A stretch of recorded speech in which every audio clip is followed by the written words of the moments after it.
Lahore high court ने आमदन से जायद असासा जात केस में अपोजिशन लीडर और सदर मुस्लिम लीग नून शहबाज शरीफ की दरखास्त से जमानत मंजूर कर ली। 50-50 लाख रुपए के 2 मचलकों के एवज ये जमानत मंजूर की गई। मरियम नवाज का चाचा की जमानत पर ट्वीट, लिखा शुक्र अल्हम्दुलिल्लाह।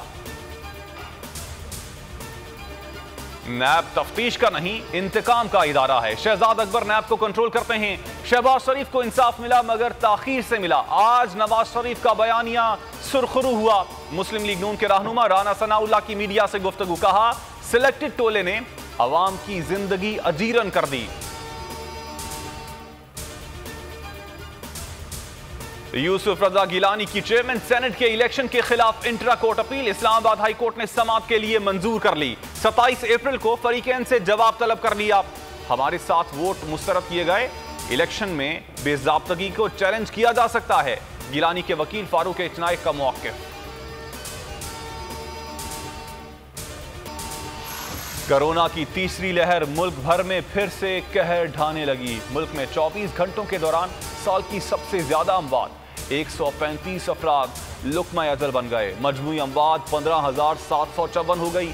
NCOC के मुताबिक मजीद 4,681 लोग वायरस में मुब्तला हुए।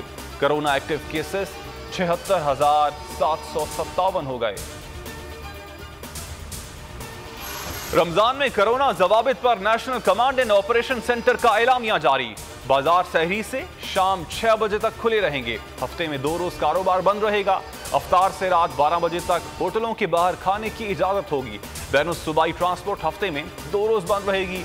सिनेमा और बाजार मुकम्मल बंद रहेंगे। हर तरह की तकरीबात पर मुकम्मल पाबंदी होगी। अंदरून शहर ट्रांसपोर्ट 50% और रेल 70% मुसाफिरों के साथ चलेगी। और आज सेंचुरियन में सजेगा तीसरे T20 का मैदान। मद्दे मुकाबिल होंगे जनूबी अफ्रीका और पाकिस्तान। दोनों टीमें जीत के लिए पुरजोश। खेल शाम 5:30 बजे शुरू होगा। ओपनर फखर जमान फिट हो गए। 4 मैचेस की सीरीज अब तक 1-1 से बराबर है।